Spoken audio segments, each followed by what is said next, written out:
بسم اللہ الرحمن الرحیم۔ اصل مقصد کی طرف جانے سے پہلے ایک اہم بات کا سمجھنا ضروری ہے۔ وہ یہ ہے کہ ایک ہے کسی علاقے کا فتح نہ ہونا اور ایک ہے دشمن سے شکست کھا جانا۔ دونوں میں بڑا فرق ہے۔ ہم آپ کو ایک مثال کے ذریعے یہ فرق سمجھاتے ہیں۔ صحیح بخاری حدیث نمبر 7480۔ نبی کریم صلی اللہ علیہ وسلم نے طائف والوں کو گھیر لیا، یعنی ان کا محاصرہ کیا، لیکن اس کو فتح نہیں کیا۔ آخر آپ علیہ الصلاۃ والسلام نے فرمایا، کل اللہ نے چاہا تو ہم مدینہ واپس چلے جائیں گے۔ اس پر مسلمان بولے، واہ، ہم فتح کیے بغیر لوٹ جائیں؟ یعنی مسلمانوں کا جذبہ تھا کہ جب تک طائف فتح نہیں ہوتا ہم واپس نہیں جائیں گے۔ نبی کریم صلی اللہ علیہ وسلم نے فرمایا کہ اگر ایسا ہے تو پھر کل صبح لڑائی شروع کرو۔ صبح مسلمان لڑنے لگے، لیکن قلعہ پھر بھی فتح نہ ہوا، مسلمان زخمی بھی ہوئے۔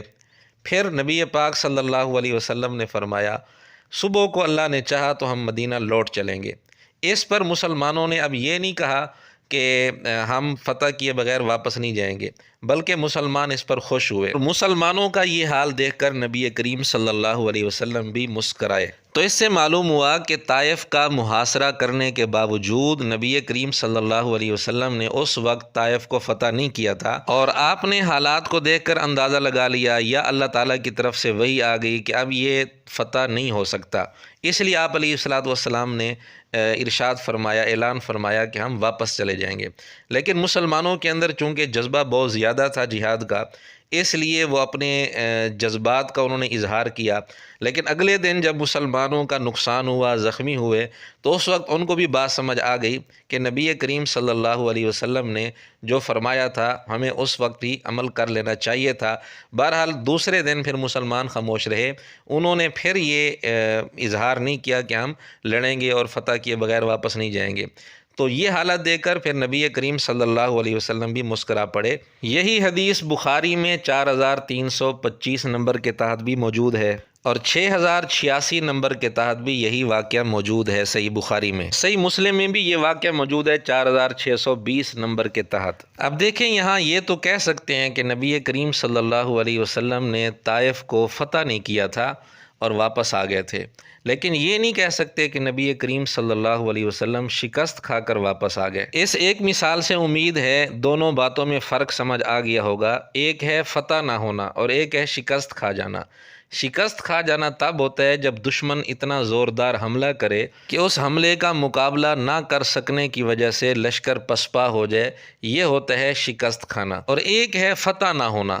اس دور میں چونکہ قلعے ہوتے تھے اور لوگ قلعے کے اندر بند ہو جاتے تھے، بعض اوقات قلعے کا محاصرہ کئی دن تک اور بعض اوقات کئی مہینوں تک بھی جاری رہتا تھا۔ بعض اوقات قلعہ فتح ہو جاتا تھا اور بعض اوقات قلعہ فتح نہیں ہوتا تھا اور لشکر واپس آ جاتا تھا۔ اب آئیے اصل مقصود کی طرف۔ غزوہ خیبر کا تذکرہ کرتے ہوئے مرزا جیلمی نے سیدنا علی رضی اللہ تعالیٰ عنہ کی فضیلت بیان کی۔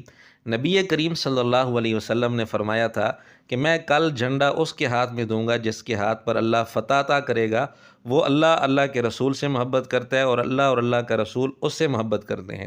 یہ بات تو بالکل صحیح احادیث میں موجود ہے اور سیدنا علی رضی اللہ تعالیٰ عنہ کی یہ فضیلت ہے۔ لیکن اس کے ساتھ مرزا جیلمی نے سیدنا صدیق اکبر رضی اللہ تعالیٰ عنہ، سیدنا فاروق اعظم رضی اللہ تعالیٰ عنہ کے متعلق ایک بات کی کہ پہلے نبی پاک صلی اللہ علیہ وسلم نے ان کو ایک دوسرے کے بعد بھیجا تھا کہ پہلے صدیق اکبر رضی اللہ عنہ کو بھیجا، وہ شکست کھا کر واپس آ گئے، اور پھر فاروق اعظم رضی اللہ تعالیٰ عنہ کو بھیجا، وہ بھی شکست کھا کر واپس آ گئے۔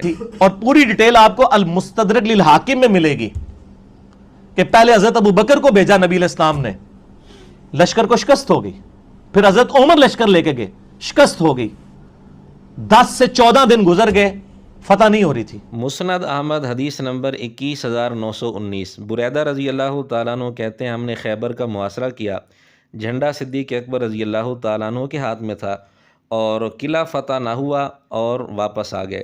اگلے دن پھر جھنڈا انہوں نے پکڑا اور چل پڑے، لیکن قلعہ اس وقت بھی اگلے دن بھی فتح نہ ہوا، واپس آ گئے، اور اس دن لوگوں کو بہت زیادہ شدت اور مشقت کا سامنا بھی کرنا پڑا۔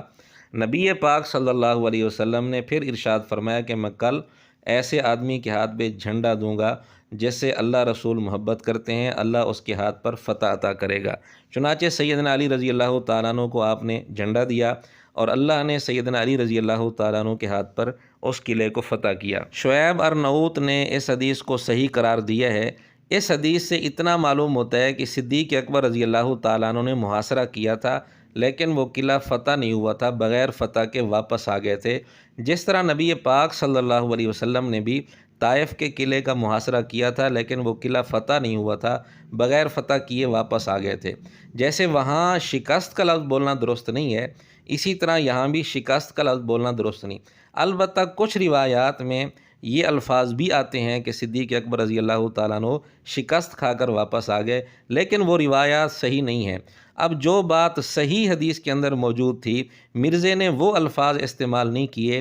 ضعیف روایات کے اندر جو بات موجود تھی، مرزے نے وہی الفاظ استعمال کیے۔ اب مرزے نے مستدرک حاکم کا حوالہ دیا ہے، تو آئیے ہم آپ کے سامنے مستدرک حاکم کی وہ روایات پیش کرتے ہیں جن میں یہ الفاظ ہیں کہ صدیق اکبر رضی اللہ تعالیٰ عنہ اور فاروق اعظم رضی اللہ تعالیٰ عنہ شکست کھا کر آ گئے۔ ایک روایت 4399 نمبر ہے، اس کی سند میں محمد بن ابی لیلہ ہے، جو جمہور محدثین کے نزدیک ضعیف ہے۔ اس میں یہ الفاظ موجود ہیں فسارہ بالناس ون ہاضمہ، کہ ابو بکر صدیق رضی اللہ تعالیٰ عنہ لوگوں کو لے کر گئے اور شکست کھا کر واپس آ گئے۔ زبیر علی زئی صاحب نے مقالات جلد 3 صفحہ 402 پر محمد بن ابی لیلہ کے متعلق بوصیری کے حوالے سے لکھا کہ جمہور نے اس کو ضعیف قرار دیا ہے۔ ابن حجر رحمۃ اللہ علیہ کے حوالے سے لکھا کہ یہ سچا ہے، لیکن حافظے کے اعتبار سے اس کی حدیث کمزور ہے اور اس ضعف پر محدثین کا اتفاق ہے۔ علامہ البانی نے سلسلہ ضعیفہ عربی والی روایت نمبر 202 کے تحت لکھا کہ ابن ابی لیلہ ضعیف ہے، اس کا حافظہ خراب تھا، اور یہ اس بارے میں مشہور و معروف ہے کہ اس کا حافظہ خراب تھا۔ بہرحال مستدرک حاکم کی یہ روایت بھی سند کے اعتبار سے کمزور اور ضعیف ہے۔ اس سلسلے کی دوسری روایت مستدرک حاکم میں 4401 نمبر موجود ہے، جس میں الفاظ ہیں کہ انہوں نے حضرت عمر اور ان کے ساتھیوں کو شکست دے دی، یعنی خیبر والوں نے۔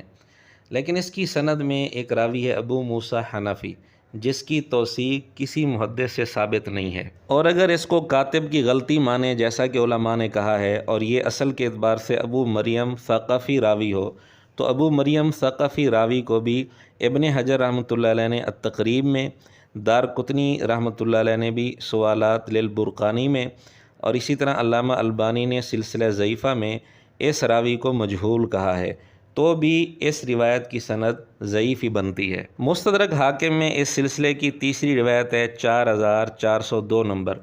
اس میں الفاظ ہیں کہ نبی پاک صلی اللہ علیہ وسلم نے جھنڈا خیبر کے دن حضرت عمر رضی اللہ تعالیٰ عنہ کو دیا، وہ وہاں گئے لیکن وہ واپس لوٹ آئے۔ حضرت عمر رضی اللہ تعالیٰ عنہ کے لشکر کے ساتھی ان کو حضرت عمر رضی اللہ تعالیٰ عنہ کو بزدل قرار دے رہے تھے، اور وہ اپنے ساتھیوں کو بزدل قرار دے رہے تھے، ایک دوسرے پر یعنی بزدلی کا الزام ڈال رہے تھے۔ لیکن اس روایت کی سند انتہائی کمزور ہے۔ اس سند کے اندر راوی ہے قاسم بن ابی شیبہ، جس پر محدثین کی بڑی سخت جرح ہے۔ بہرحال مرزا جہلمی نے جو یہ الفاظ استعمال کیے صدیق اکبر رضی اللہ تعالیٰ عنہ اور فاروق اعظم رضی اللہ تعالیٰ عنہ کے متعلق کہ وہ شکست کھا کر واپس آ گئے، ان الفاظ کے ساتھ جتنی بھی روایات ہیں وہ ساری کی ساری روایات کمزور ہیں۔ جیسا کہ مستدرک حاکم کا حوالہ جو مرزا جہلمی نے دیا، اس میں سے ہم نے آپ کو روایات پیش کر دی، یہ کل 3 روایات ہیں، تینوں کی سندوں میں ضعیف راوی موجود ہیں۔ اب ہمارا سوال یہ ہے کہ آخر کیا وجہ تھی کہ صحیح حدیث کے اندر جو الفاظ آتے ہیں کہ فتح نہیں ہوئی اور واپس آ گئے، یہ الفاظ مرزے نے استعمال نہیں کیے، بلکہ وہ الفاظ استعمال کیے جو ضعیف روایات کے اندر آتے ہیں، اور یہ ہم پہلے ثابت کر چکے ہیں کہ فتح نہ ہونا اور چیز ہے اور شکست کھانا اور چیز ہے۔ تو آخر کیا وجہ تھی کہ مرزے نے شکست کھانے کا لفظ استعمال کیا جو ضعیف روایات کے اندر الفاظ موجود ہیں، صحیح حدیث کو چھوڑ دیا؟